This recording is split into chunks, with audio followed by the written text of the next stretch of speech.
تحریک انصاف نے آج ڈی چوک پر احتجاج کی کال واپس لے لی۔ پی ٹی آئی سیاسی کمیٹی کے ارکان کی اکثریتی رائے پر احتجاج مؤخر کرنے کا فیصلہ کیا گیا۔ حکومت کی جانب سے بانی کا طبی معائنہ کرانے کی پیشکش قبول۔ وزیر داخلہ نے بیرسٹر گوہر کو پمس سے بانی کا طبی معائنہ کرانے کی پیشکش کی تھی۔ شنگھائی تعاون تنظیم سربراہی اجلاس کا آج سے آغاز۔ روس، بیلاروس، قازقستان، تاجکستان، ازبکستان اور منگولیا کے وزراء اعظم شریک ہوں گے۔ ایران کے اول نائب صدر، کرغزستان کی کابینہ کے چیئرمین اور ترکمانستان کی کابینہ کے ڈپٹی چیئرمین کی آمد بھی شیڈیول۔ کانفرنس میں شرکت کے لیے بھارتی وزیر خارجہ آج شام پاکستان پہنچیں گے۔ 24 گھنٹے قیام کریں گے۔ شہباز شریف اور اسحاق ڈار سے بھی ملاقات متوقع۔ جے شنکر وزیر اعظم کے عشائیے میں بھی شریک ہوں گے۔ 2015 کے بعد کسی بھی بھارتی وزیر خارجہ کا یہ پہلا دورہ ہوگا۔ ایس سی او سمٹ کا باقاعدہ آغاز 16 اکتوبر کو جناح کنونشن سینٹر میں ہوگا۔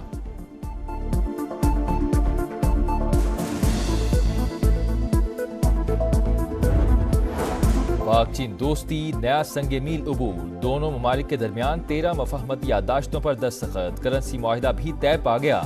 سی پیک ورکنگ گروپ سے متعلق مفاہمتی یادداشت کا تبادلہ۔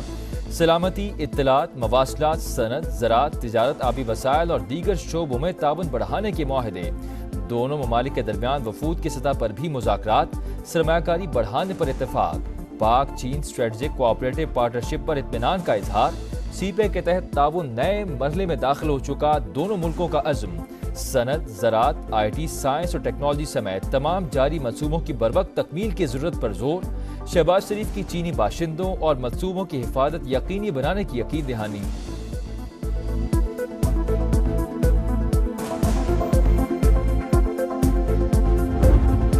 پاک چین وزیر اعظم نے نیو گوادر ایئرپورٹ کا ورچوئل افتتاح کر دیا۔ گوادر پر 7ویں جوائنٹ ورکنگ گروپ اجلاس کے انعقاد کی دستاویز کا تبادلہ۔ گوادر ایئرپورٹ کی تکمیل اہم سنگ میل ہے۔ چینی وزیر اعظم لی چیانگ کا تقریب سے خطاب۔ کہا منصوبے کی تکمیل کے لیے پاک چین افرادی قوت کی کاوشیں قابل ستائش۔ پاکستان کے عوام کی خوشحالی ہمارے دل کے قریب ہے۔ وزیر اعظم شہباز شریف کا اظہار تشکر۔ بولے گوادر ایئرپورٹ کی تکمیل سے ملک کی معیشت ترقی کی راہ پر گامزن ہوگی۔ چینی وزیر اعظم کی chairman joint chief of staff committee اور سروسز چیف سے ملاقات۔ پاک چین ترینہ تعلقات کو مزید مضبوط اور وسعت دینے کے عزم کا اعادہ۔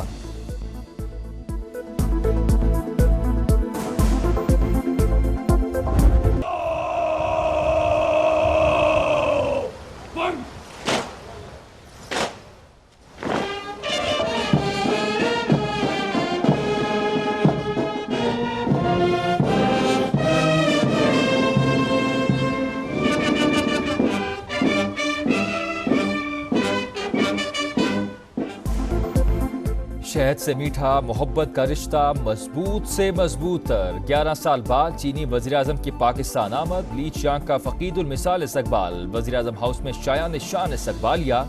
گارڈ آف آنر پیش۔ مسلح افواج کے چاق و چوبند دستے کی سلامی۔ دونوں ممالک کے قومی ترانوں کی دھنیں بجائی گئیں۔ چینی وزیر اعظم نے پودا لگایا۔ شہباز شریف نے کابینہ کا تعارف کرایا۔ Army chief general Asim Munir نے بھی لی چیانگ کا پرتپاک استقبال کیا۔ گرم جوشی سے مصافحہ۔ تحریک انصاف نے آج ڈی چوک پر احتجاج کی کال واپس لے لی۔ پی ٹی آئی سیاسی کمیٹی کے ارکان کی اکثریتی رائے پر احتجاج مؤخر کرنے کا فیصلہ کیا گیا۔ حکومت کی جانب سے بانی کا طبی معائنہ کرانے کی پیشکش قبول۔ وزیر داخلہ نے بیرسٹر گوہر کو پمس سے بانی کا طبی معائنہ کرانے کی پیشکش کی تھی۔ نریندر مودی خود ایس سی او کانفرنس میں آتے تو بہتر ہوتا۔ بھارت کے ساتھ اچھے تعلقات کی ہمیشہ حمایت کی۔ جلد بھارتی وزیر اعظم کے ساتھ مل بیٹھنے کے لیے پر امید ہوں۔ نواز شریف کا بھارتی صحافی برکھا دت کو انٹرویو۔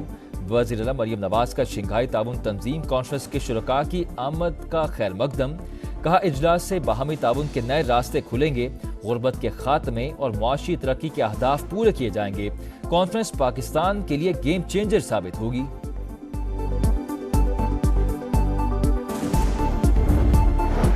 قانون سازی ہوگی تو ہمارے مسودے پر، ورنہ نہیں ہوگی۔ آئین اور اسلام کے ساتھ کھلواڑ کیا گیا تو عوام ایوان تک پہنچیں گے۔ مولانا فضل الرحمان کا میرپور خاص میں مفتی محمود کانفرنس سے خطاب، کہا رات کے اندھیرے میں کالج شاپر میں مسودہ آیا، ڈرافٹ عوامی حقوق سلب کرنے کی کوشش تھی، ہماری مخالفت کی وجہ سے حکومت ترمیم منظور نہ کرا سکی، آج بھی پاکستان حکمرانوں کی وجہ سے اسلامی قوانین سے محروم ہے، حکمرانوں کا محاصرہ عوام نے کرنا ہے۔ جو مجھے کہہ رہے ہیں پیچھے ہٹ جاؤ، وہ پیچھے ہٹیں۔ اس بات کا کیا مطلب کہ آئینی ترمیم کے لیے وقت مناسب نہیں؟ یہ نہیں ہو سکتا، سب کچھ ایسے ہی چلتا رہے، ہم صرف برابری مانگ رہے ہیں۔ بلاول بھٹو کی گھن گرج، کہا عدالت کا اندرونی سسٹم جتنا مجھے معلوم ہے کسی کو نہیں۔ افتخار چودھری نے جو نظام شروع کیا اس میں عوام کو انصاف نہیں ملا، سیاسی جماعتوں کی مشاورت سے آئینی ترمیم منظور کرانا چاہتے ہیں۔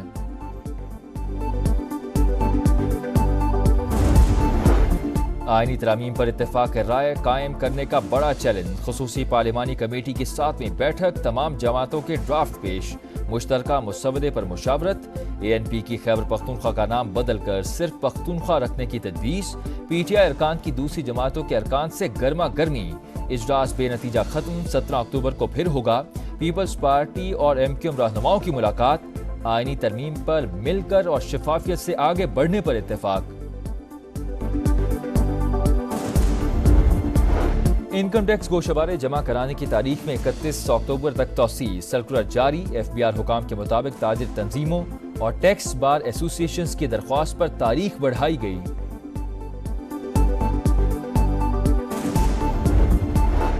کینیڈا نے بھارتی ہائی کمشنر سنجے کمار ورما سمیت 6 سفارتی اہلکاروں کو ملک بدر کر دیا۔ اقدام کینیڈا میں پرتشدد بھارتی سرگرمیوں سے متعلق نئی تفصیلات کے انکشاف کے بعد اٹھایا گیا۔ پولیس کو سکھ رہنما ہردیپ سنگھ کے قتل میں اہلکاروں کے ملوث ہونے کے شواہد مل گئے۔ جاننا چاہتے ہیں ہردیپ سنگھ نجر کا قتل کیسے ہوا؟ کسی بھی ملک کی جانب سے ہمارے شہری کو قتل نہیں کیا جا سکتا۔ کینیڈین وزیر اعظم جسٹن ٹروڈو کی میڈیا سے گفتگو۔ لبنان کے شہر زغرتا پر اسرائیل کا وحشیانہ حملہ، 21 شہری لقمہ اجل بن گئے۔ جنوبی لبنان اور بیروت پر بھی بمباری، 24 گھنٹوں میں 52 شہادتیں۔ حزب اللہ کی جوابی کارروائیوں میں تیزی، شمالی اسرائیل پر راکٹوں کی بارش، متعدد گھر اور گاڑیاں تباہ، ہلاکتوں کا امکان۔ غزہ میں ایک اور قتل عام، شیخ رضوان میں پناہ گزین کیمپ پر بمباری، الاقصی اسپتال میں بھی بے گھر افراد نشانہ، مزید 62 فلسطینی شہید، تعداد 42,289 ہو گئی۔ صہیونی فوج کا شمالی غزہ کو جنوبی علاقوں سے الگ کرنے کا منصوبہ ہے، اقوام متحدہ نے خبردار کر دیا۔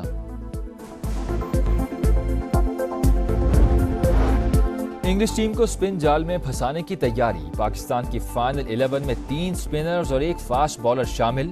پاک انگلینڈ دوسرا ٹیسٹ آج سے ملتان میں شروع ہوگا، میچ پرانی وکٹ پر ہی کرایا جائے گا۔ قومی ٹیم کو سیریز بچانے کا چیلنج درپیش، مہمان ٹیم کو 1-0 کی برتری حاصل۔ اور Pakistan women's T20 world cup سے آؤٹ، بھارت کا راستہ بھی روک لیا۔ آخری گروپ میچ میں نیوزی لینڈ نے پاکستان کو 54 رن سے ہرا کر سیمی فائنل میں جگہ بنا لی۔ 110 رنز کے جواب میں قومی ٹیم اپنے کم ترین سکور 56 رنز پر ڈھیر ہو گئی۔